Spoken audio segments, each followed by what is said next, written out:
الله الرحمن الرحيم وما للذين كفروا قبلك مهطعين عن اليمين وعن الشمال عظيم صدق الله العظيم اللهم صل على محمد وعلى آل محمد كما صليت على إبراهيم وعلى آل إبراهيم إنك حميد مجيد اللهم بارك على محمد وعلى آل محمد كما باركت على إبراهيم وعلى آل إبراهيم إنك حميد مجيد رب زدني علما رب اشرح لي صدري ويسر لي أمري واحلل عقدة من لساني يفقهوا قولي سورہ معارج کا دوسرا رکوع ہے، آیت نمبر 36 سے ارشاد باری تعالیٰ ہے فَمَا لِلَّذِينَ كَفَرُوا قِبَلَكَ مُهْطِعِينَ، بس کافروں کو کیا ہو گیا ہے کہ وہ آپ کی طرف دوڑے آ رہے ہیں، عن یمینی و عن الشمالی، دائیں اور بائیں عظیم ٹولیاں بنا کر، ایطمع کل امرئ منہم ان یدخل جنۃ النعیم، کیا ہر ایک ان میں سے یہ طمع رکھتا ہے کہ وہ نعمت کے باغ میں داخل کیا جاوے گا؟ کلا، ہرگز نہیں، انا خلقناہم مما یعلمون، بے شک ہم نے انہیں اس چیز سے پیدا کیا جسے وہ بھی جانتے ہیں۔ ان آیات مبارکہ میں کفار کی نبی کریم صلی اللہ علیہ وسلم کی تگ و دو، کوشش، آپ صلی اللہ علیہ وسلم تک پہنچ اور رسائی کا تذکرہ ہو رہا ہے۔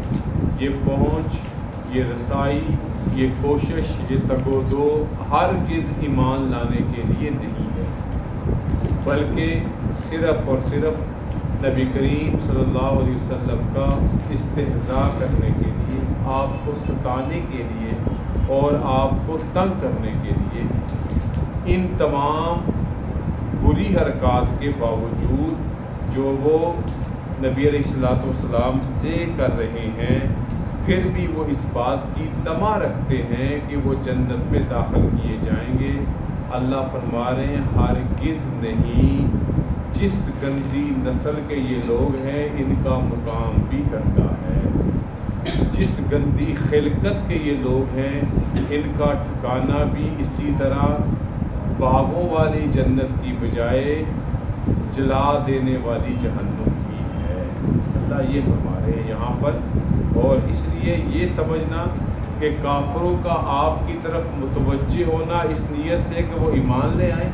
وہ تو اہلا و سہلا مرحبا، آ جائیں، اللہ ان کو دنیا و آخرت میں کامیابیوں سے نوازیں گے۔ یہ ان کا آنا اور بعد والی آیات اس بات کی طرف اشارہ کر رہی ہیں وہ ایمان لانے کے لیے نہیں بلکہ استہزاء اور مذاق اڑانے کی نیت سے آ رہے ہیں۔ اسی لیے اللہ نے فرمایا کہ یہ کیا ہوا، کافروں کو آپ کی طرف دوڑے آ رہے ہیں، دائیں سے بھی بائیں سے بھی عظیم ٹولیاں بنا کر، گروہ گروہ ہو کر، اور کیا وہ یہ اس بات کا لالچ رکھتے ہیں کہ وہ نعمتوں والے باغات اور جنت میں داخل کیے جائیں گے؟ کلا، ہرگز نہیں، انا خلقناہم مما یعلمون، ہم نے انہیں اس چیز سے پیدا کیا جسے وہ بھی جانتے ہیں، یعنی ان کی اصل، ان کی پیدائش اور ان کی تخلیق ایسی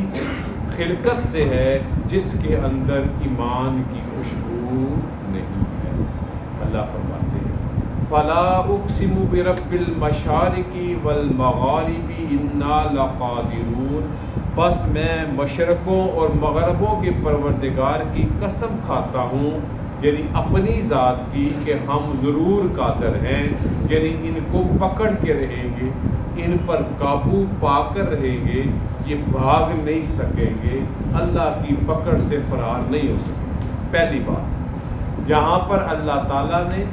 مشرق کے لیے جمع کا لفظ مشارق استعمال کیا اور مغرب اس کے لیے جمع کا لفظ مغارب استعمال کیا، تو اس کی کیا وجہ ہے؟ یہاں مفسرین نے یہ وجہ بتائی کہ سورج کے طلوع ہونے کا ہر دن کا مقام پہلے دن سے مختلف ہوتا ہے،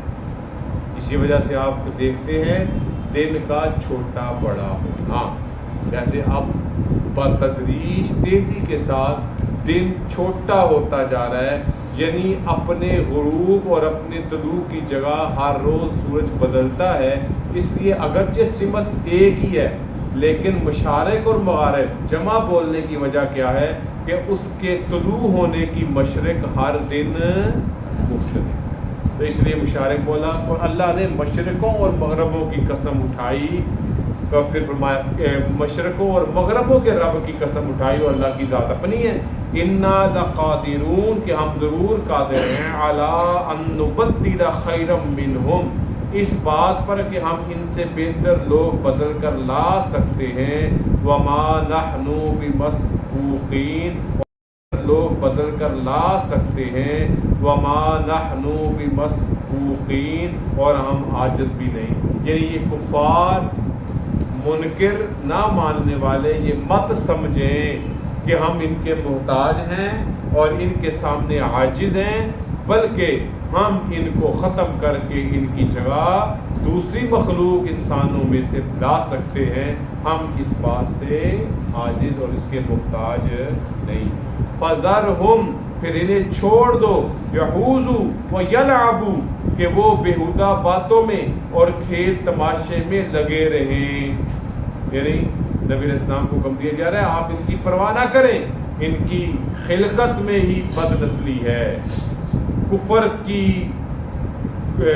جو ہے نا وہ پیدائش ہے، اور کفر ان کی ہڈیوں میں رچا بسا ہوا ہے۔ فَذَرْهُمْ يَخُوضُوا وَيَلْعَبُوا چھوڑ دیجئے ان کو ان کی بیہودگی میں اور ان کے کھیل تماشے میں، حَتَّى يُلَاقُوا يَوْمَهُمُ الَّذِي يُوعَدُونَ یہاں تک کہ وہ دن دیکھ لیں گے جس دن وہ ملاقات کریں گے اپنے رب سے، جس دن ان کا وعدہ کیا گیا ہے، اور مراد وہ دن کون سا ہے؟ قیامت۔ یوم اب اللہ تعالیٰ فرما رہے ہیں قیامت کے دن کیا معاملہ ہوگا، یوم یخرجون من الاجداث جس دن وہ دوڑتے ہوئے قبروں سے نکل پڑیں گے، سراعاً تیزی کے ساتھ دوڑتے ہوئے، جس دن وہ نکلیں گے من الاجداث جہاں پر ان کا اختتام ہوگا، جہاں پر ان کا دی اینڈ ہوگا، جہاں پر ان کی ہڈیاں پڑی ہوں گی، زمین نے ان کو اپنے اندر سمویا ہوگا، ڈوبنے والے وہاں پہ، جلنے والے بھی موجود اپنی جہاں بھی اخیر ہے ان کی، سراعاً دوڑتے ہوئے آئیں گے، کأنہم الی نصب یوفزون کہ وہ ایک نشان کی طرف دوڑے چلے جا رہے ہیں، نصب کہتے ہیں نشان کو، اور نصب جو ہے وہ بتوں کو بھی کہتے ہیں۔ جس طرح یہ اپنی زندگی میں بت پرستی کے لیے مشکل وقت میں یا خوشی کے وقت میں توڑے ہوئے بت پرستی کی طرف بھاگتے تھے، ایسے ہی قیامت کے دن وہ دوڑتے ہوئے اپنی نشان زدہ انجام کی طرف ہی پہنچے۔ اللہ تعالیٰ ان کو ان کے انجام تک پہنچا دے گا، ان کو لانا نہیں پڑے گا، ان کو پکڑنا نہیں پڑے گا، وہ خود اپنے انجام پر، جہاں پر ان کا انجام اللہ نے مقرر کیا ہوگا، وہ جہنم کا ٹھکانہ، وہ سزا کی جگہ، وہ وہاں پر پہنچ جائیں گے، ان کو کوئی فرار کا موقع نہیں ملے گا، کیونکہ بدخواسی اس درجے کی ہوگی اور اعصاب پر اس طرح سے وہ حالات اس وقت سخت مسلط ہوں گے کہ ان کے لیے کوئی دوسرا راستہ نہیں ہوگا، جہاں ان کا ٹھکانہ مقرر ہوگا وہ خود ہی وہاں پر پہنچا دیے جائیں گے۔ خاشعۃً ابصارہم ترہقہم ذلہ ان کی نگاہیں جھکی ہوں، یعنی وہ آنکھوں کے اٹھانے پر بھی قدرت نہیں، یہ شرمندگی کی وجہ سے ہے، کیا جیسے اللہ نے آگے بیان فرمایا ترہقہم ذلہ ان پر ذلت چھا رہی ہوگی، یا یہ آنکھوں کا جھکانا ذلت کی وجہ سے ہوگا، شرمندگی کی وجہ سے ہوگا، اپنی زندگی میں جب ان کو موقع ملا ایمان اور اعمال کا ان کو ضائع کیا، اس پر ندامت، افسوس، دکھ کی وجہ سے یہ سب کچھ ہوگا۔ پھر اللہ فرماتے ہیں ذالک الیوم الذی کانوا یوعدون یہی ہے وہ دن جس کا ان سے وعدہ کیا جاتا تھا، یا کیا کون سا دن تھا وہ؟ قیامت کا دن تھا جب ان کو اللہ تعالیٰ نے اکٹھے کر کر میدان محشر میں جمع کیا اور پھر جزا و سزا کا تعین کر کے سزا واروں کو ان کے مقررہ مقام اور سزا کی جگہ پر پہنچا دیا۔ اللہ فرما رہے ہیں یہی ہے وہ دن جس کا ان سے وعدہ کیا تھا۔ تو اس سورہ مبارکہ میں سورہ معارج میں اللہ تعالیٰ نے خوب وضاحت کے ساتھ اہل ایمان کا بھی تذکرہ فرمایا اور پھر جہنمیوں کا جو کفر ہے، کفر کا ارتکاب کرنے والے کافر ہیں، ان کا بھی تذکرہ فرمایا۔ اللہ تعالیٰ ہم سب کو جنت میں اکٹھا فرمائے اور جہنم سے دور رکھے۔ وآخر دعوانا الحمدللہ رب العالمین والصلاۃ والسلام علی ربنا آتنا